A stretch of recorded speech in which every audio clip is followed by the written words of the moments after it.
Welcome to the Brit Tales, a place where English learning meets storytelling in the most unexpected and unforgettable way. Here, a simple passion like cooking transforms into an adventure of flavors, scents, and creativity that make language feel alive. Through relatable stories, you don't just hear modern British English, you experience it naturally, clearly, and with the comfort of subtitles to guide you when needed. Every moment here is designed for B1, B2 learners who want more than grammar. They want real practice that feels practical and exciting. You'll build vocabulary not from boring lists, but from phrases people actually use every day, expressions that slip into your speech with ease. With audiobooks, stories, and voices that carry rhythm and meaning, learning becomes entertainment you'll never forget. So step inside, listen closely, and discover how English can surprise you at every turn. Welcome to the Brit Tales. Cooking has always been more than just preparing a meal. It is a way of expressing creativity, care, and curiosity about the world. From the earliest moments, I felt an excitement in the kitchen that went beyond simple recipes. I wanted to know how ingredients worked together, how a spice could completely transform the taste of a dish, and how a small change in method could create something new. Every time I stepped into the kitchen, I carried not just ingredients in my hands, but also a sense of adventure in my heart. It was never only about following instructions from a cookbook. It was about experimenting, about taking a risk with flavors and seeing what happened. That sense of playfulness became the spark that kept me coming back again and again to cook, to mix, to taste, and to learn. When I first began, the results were not always perfect. Sometimes the food came out too salty, sometimes too bland, and sometimes it was not very appetizing at all. But instead of being discouraged, I treated every mistake as part of the journey. I would ask myself, what went wrong this time? Did I use too much heat? Did I combine the wrong flavors? Each answer gave me knowledge that I carried forward to the next attempt. Cooking became my personal classroom, and every dish was a lesson waiting to be understood. The failures became as valuable as the successes, because they taught me resilience and encouraged me to try again with more confidence. The joy of cooking for me was not just in the food itself, but in the process of discovery. I loved walking through markets and being surrounded by the colors, the aromas, and the textures of fresh produce. The scent of herbs like rosemary or basil, the bright colors of peppers and tomatoes, and the comfort of warm bread from a local bakery all filled my imagination with ideas. Each ingredient seemed to whisper possibilities, and I could not wait to take them home and explore those ideas. This curiosity gave me energy and made me feel alive. The kitchen was no longer just a place to cook meals. It became a studio, a place to create art, where flavors were like paints on a canvas, and the final dish was a picture that spoke of culture, family, and joy. Sharing food with others added another layer to my passion. The moment I saw someone enjoy what I had made, the sparkle in their eyes or the small smile as they tasted something delicious, I felt a sense of pride and fulfillment. It made me realize that cooking was not only about me, it was about creating an experience for people I cared about. A simple plate of food had the power to bring people together, to spark conversation, and to make someone's day a little brighter. That knowledge gave meaning to my passion, because I understood that my experiments in the kitchen could bring happiness to others. Over time, this passion grew into a talent. I discovered that the more I experimented, the more confident I became, and the more I could trust my instincts with flavors and textures. I no longer needed to follow recipes strictly, because I had learned the rhythm of cooking. I could feel when a sauce was ready, smell when bread was baked just right, or taste when a dish needed a pinch of something extra. This kind of knowledge cannot be gained in a single day. It comes from time, effort, and an open mind. My journey with cooking taught me patience, creativity, and the courage to explore without fear of mistakes. Cooking became a story in itself, one that reflected who I was and what I valued. It was about imagination, persistence, and the simple joy of creating something meaningful with my own hands. Every meal carried a memory of the experiments that came before it, the laughter around the table, and the satisfaction of turning simple ingredients into something special. That is why, for me, cooking has never been just about food. It has always been about learning, sharing, and celebrating life in its most delicious form. And that is the beauty of a passion that grows with you. It becomes not only what you do, but who you are. The kitchen has always been a place of endless discovery, a space where imagination takes shape through flavors, scents, and textures. Every time I step into it, I feel as if I am entering a world full of possibilities. The clinking of pots, the gentle hum of a simmering pan, and the inviting smell of herbs and spices remind me that this is not just about preparing food. It is about exploring, experimenting, and expressing creativity. Cooking is not limited to the action of following a recipe. It is about trusting your senses, letting curiosity guide your hands, and turning even the simplest ingredients into something extraordinary. There is a kind of magic in flavors, the way they can blend together or contrast to create entirely new experiences. A squeeze of lemon can brighten a heavy dish, a sprinkle of cinnamon can warm up a dessert, and a touch of chili can transform something ordinary into something exciting. When I experiment with flavors, it feels like I am painting with taste. I might start with a familiar base like rice or pasta, but then I ask myself, what could make this unique? Could a fresh herb add brightness? Could a spice add depth? Each choice feels like a brushstroke on a canvas, and the result is a picture that people can taste. This kind of creativity keeps cooking alive because no two dishes ever feel exactly the same. Scents play an equally powerful role in this journey.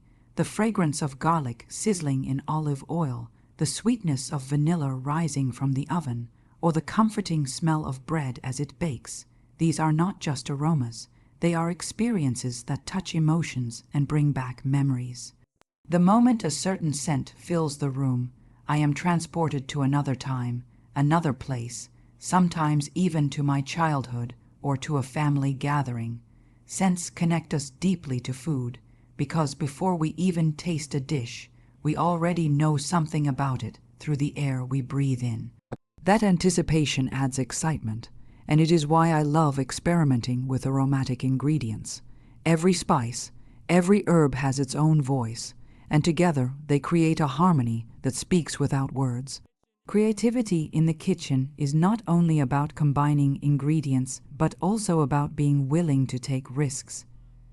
There are times when I step away from traditional methods and ask myself, what if I tried this differently?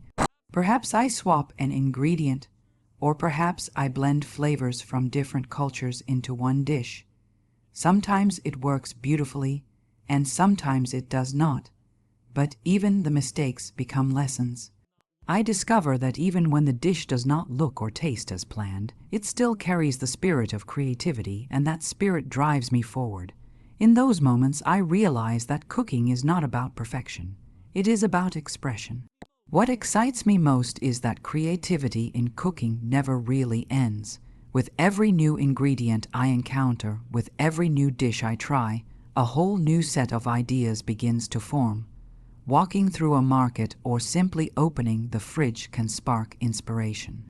The bright color of a ripe tomato, the earthy smell of mushrooms, or the smoothness of melted chocolate can all awaken ideas for a dish I have not yet imagined. That constant discovery is what keeps me passionate, because I know that no matter how much I learn, there is always more to explore. When I share these creations with others, the experience becomes even richer. Seeing someone's eyes light up when they taste a dish filled with unexpected flavors, hearing them describe the way a scent reminds them of something familiar, or simply watching them enjoy the moment, that is when I understand the true value of this journey. Cooking is not just about filling a plate. It is about creating an experience that touches all the senses. And so, every time I explore flavors, breathe in the scents, and allow creativity to flow in the kitchen, I am reminded that food has the power to surprise, to comfort, and to inspire in ways that words alone cannot. Learning a language can sometimes feel like a difficult task, full of grammar rules, long vocabulary lists, and exercises that do not always connect to real life. But when language is learned through a story, it suddenly becomes alive and meaningful. A relatable story allows us to see words in action, to understand phrases in context, and to feel how the language works in natural conversation.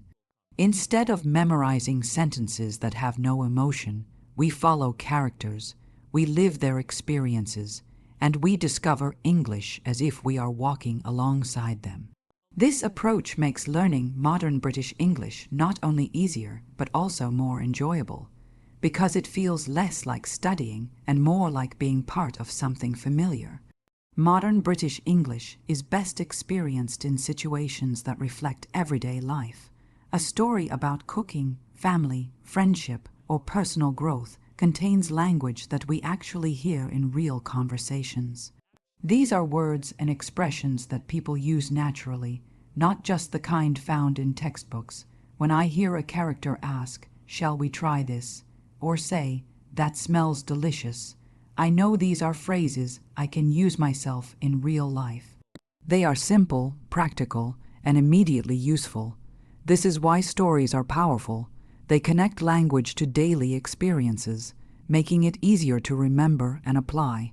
Another reason stories are so effective is because they capture our imagination. When we are interested in what happens next, we listen more carefully. If the character is cooking something new, meeting someone, or solving a problem, we want to understand every detail. That natural curiosity keeps our minds active and engaged. Without even realizing it, we are practicing listening, building vocabulary, and training our brains to recognize patterns of speech. The effort feels lighter because it is carried by the flow of the story. Learning becomes less about rules and more about following a journey. Subtitles add another helpful layer to this process. While listening to a British English voice, seeing the words on the screen allows us to connect sound and spelling. We learn not only how to say the word but also how it looks in writing. This combination strengthens both listening and reading skills. When the accent feels new or fast, the subtitles act like a guide, giving us the confidence to follow along. With time, we begin to recognize the sound patterns more easily, and the subtitles become less necessary. They are like a safety net that helps us until we are ready to balance on our own. The relatability of a story also plays an important role. If we can see ourselves in the characters' experiences, the language feels personal. For example, if the story is about someone cooking, many of us can connect with that. We know the smells, the flavors, the feeling of trying something new in the kitchen. That connection makes the words stick because they are not just random vocabulary. They are attached to feelings, memories, and real-life experiences. This personal link makes learning much more powerful than simply repeating words on a page. Through this kind of storytelling, we also learn culture as well as language. The way British English is spoken, the tone of politeness, the phrases of agreement or surprise, all of these reveal more than grammar. They show us how people actually interact, how they express emotions, and how they relate to each other. This cultural insight is as valuable as vocabulary because true communication is about more than words. It is about understanding people. In the end, learning modern British English through a relatable story brings together listening, reading, speaking, and even cultural awareness in a natural and enjoyable way. It gives us confidence, it makes the language feel real, and it helps us carry what we learn into everyday life. And that is why a story can sometimes teach more than 100 lessons in a book. Reaching the intermediate level in English is a unique stage because it is the point where learning truly starts to feel practical and rewarding. At this level, you already know the basics. You can introduce yourself, ask simple questions, and hold short conversations. But now, the challenge is to move beyond the simple sentences and develop confidence in understanding natural speech, reading longer texts, and expressing ideas with more detail. This is why listening and reading practice at the B1-B2 level is so important. It gives learners the chance to connect what they already know with the more advanced patterns and vocabulary that they need to keep moving forward. Listening practice at this stage is about much more than just hearing words. It is about recognizing the rhythm, the tone, and the flow of natural English. When people speak, they do not always follow the clear, slow patterns we hear in beginner lessons. They shorten words, link sounds together, and sometimes speak quickly. For an intermediate learner, this can feel difficult at first. But with regular exposure, the ear begins to adjust. Listening to stories, conversations, or audiobooks with a clear British accent is a powerful way to train the mind to recognize those natural patterns. The more we listen, the more familiar these sounds become, and what once felt too fast or confusing gradually begins to make sense. Reading practice at the intermediate level is just as valuable. At this stage, texts are longer, the vocabulary is richer, and the ideas are more complex than in beginner lessons. Reading a story provides the chance to see new words in context, which is far more effective than memorizing them alone. When a word appears in a meaningful sentence with characters and situations we can picture, it becomes easier to understand and remember. Reading also strengthens grammar awareness because we start to notice how sentences are structured and how tenses are used naturally. Each page we read builds confidence, and slowly, the language begins to feel less like something we are studying and more like something we are living. One of the strengths of practicing both listening and reading together is how they support each other. When we listen to a story and follow along with subtitles or text, our brains connect the sound of the words with their spelling and meaning. This combination creates a stronger memory and makes it easier to recall vocabulary later. It also helps with pronunciation because seeing the word while hearing it teaches us exactly how it should sound. Over time, this dual practice sharpens all the skills we need: listening, reading, speaking, and even writing. The intermediate level is also the moment where learners can begin to enjoy the process more. Instead of just studying to pass a test, they can explore stories that are interesting, fun, and meaningful.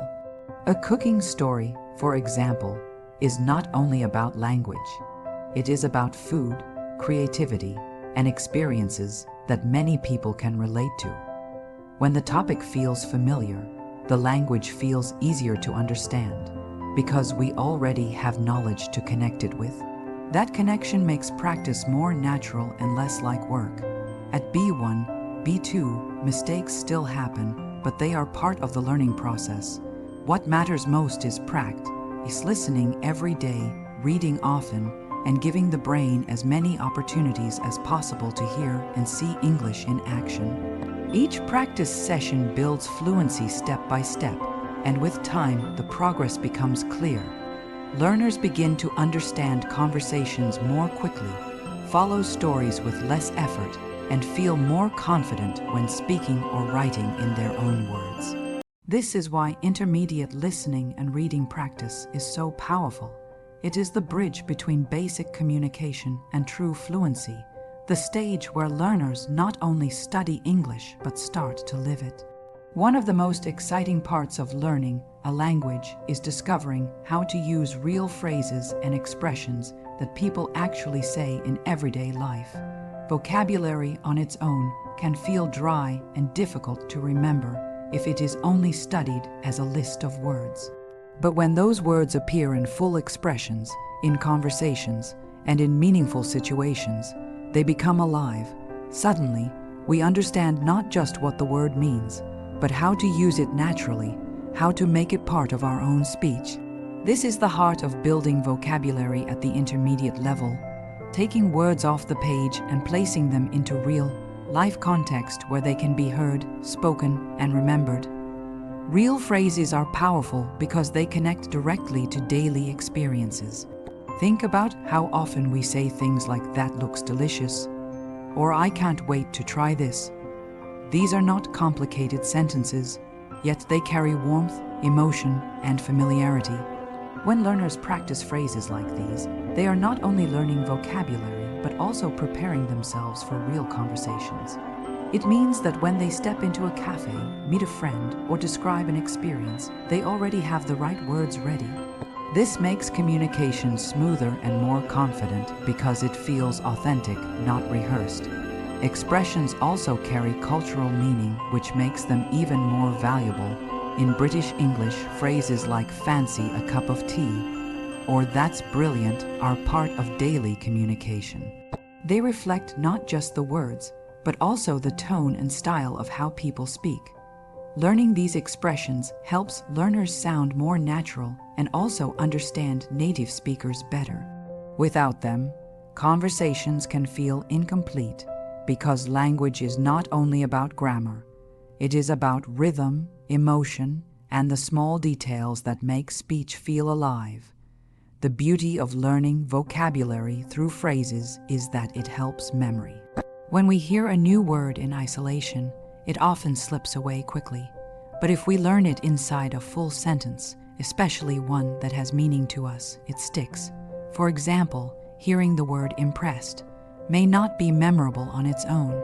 But if we read in a story that someone says, "I was impressed by the flavors," it is easier to understand and recall. The sentence gives the word a place to live, a home in our memory.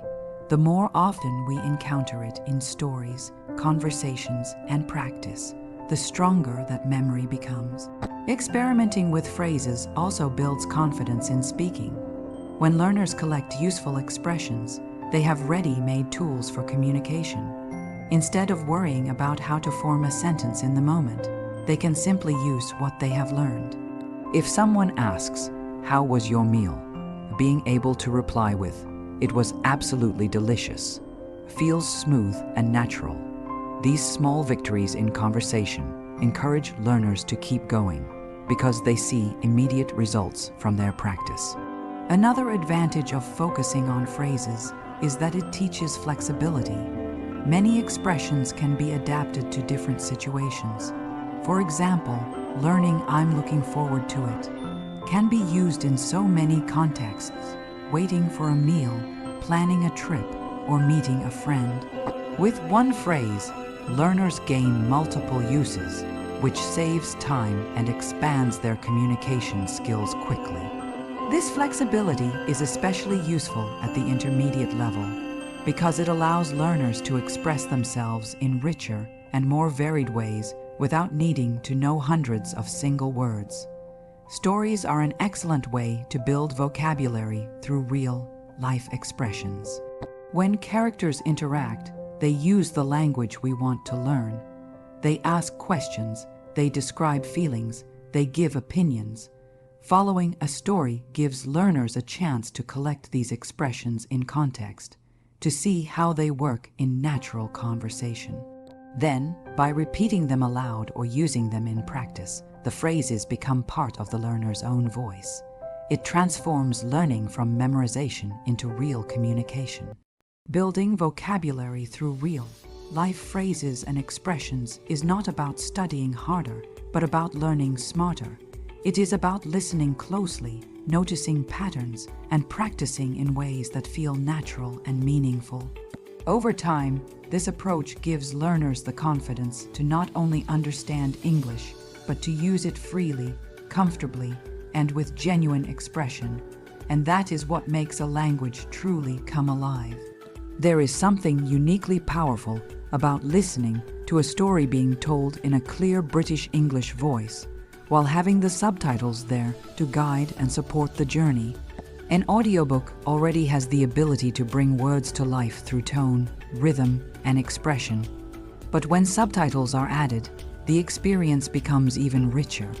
For learners at the intermediate level, this combination makes it possible to practice listening and reading together, creating a complete learning experience that feels natural and enjoyable rather than difficult or tiring. It is like walking with two guides, one speaking and the other showing, working together to lead you forward with confidence. Listening alone is sometimes challenging, especially at B1, B2. A new accent, the speed of the speaker, or the linking of words can make it hard to catch every detail. That is where subtitles play such an important role. They provide a safety net, a way to check what was just said without breaking the flow of the story. Instead of feeling lost or frustrated, learners can glance at the text and immediately reconnect with the meaning. Over time, this builds trust in their listening skills, because they know they can always return to the subtitles when needed. It allows learners to stay engaged and enjoy the story rather than worrying about every single word. At the same time, hearing the audiobook while reading along strengthens memory. The eyes see the words while the ears hear them, and the brain connects the two. This dual input makes vocabulary easier to remember and pronunciation easier to understand. For example, when a character says, "That smells delicious," learners not only hear how the phrase sounds, but also see how it is written. This creates a full picture of the language, one that sticks more deeply than listening or reading alone. It is this combination that gives learners the confidence to later use those phrases themselves in conversation. Another benefit of this approach is rhythm and intonation. Subtitles show the words, but the voice of the narrator teaches how those words are meant to flow. Learners begin to notice which words are stressed, how sentences rise and fall, and where pauses naturally occur. These are the details that make English sound natural, and they cannot be learned from a textbook alone. Listening to a skilled British narrator brings out the beauty of the accent, and by following along with subtitles, learners can gradually internalize that same rhythm in their own speech. The enjoyment of the story itself also plays a huge role. When learners are interested in the content, they forget they are studying and instead focus on following the characters and events. The audiobook provides drama, humor, and emotion through the narrator's voice, while the subtitles ensure that nothing important is missed. This balance keeps learners motivated because every session feels like entertainment and education combined. The more enjoyable the practice, the more likely it is to become a regular habit, and consistency is what leads to real progress. Even when learners feel ready to rely less on subtitles, they can still be used as a helpful tool for new or difficult vocabulary. For instance, if a word sounds unfamiliar, seeing it written immediately gives clarity and allows for later review. Slowly, learners will find themselves looking at the subtitles less often, as their ears grow stronger and more confident. This gradual transition from needing full support to being able to listen independently is a clear sign of progress, and it shows how effective this method can be. Enjoying a British English audiobook with subtitles is not just about practicing language. It is about experiencing English in its most natural and engaging form. It is about listening to a story that feels alive, understanding it clearly with the help of text, and slowly building the confidence to listen without fear. And that is how learning becomes not only effective, but also truly enjoyable. Thank you for joining me today on the Brit Tales. Together, we explored how a simple passion for cooking can open doors to creativity, how flavors and scents bring stories alive, and how learning modern British English becomes easier when it is told through experiences you can relate to.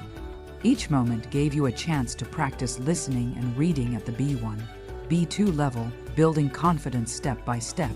You also discovered the power of real, life phrases and expressions, vocabulary that can slip into your own conversations and make them feel natural. And with the help of audiobooks supported by subtitles, you saw how practice can be both enjoyable and effective. Keep listening, keep reading, and keep exploring English through stories that inspire. Your journey is only just beginning, and every word brings you closer to fluency. Until next time, goodbye from the Brit Tales.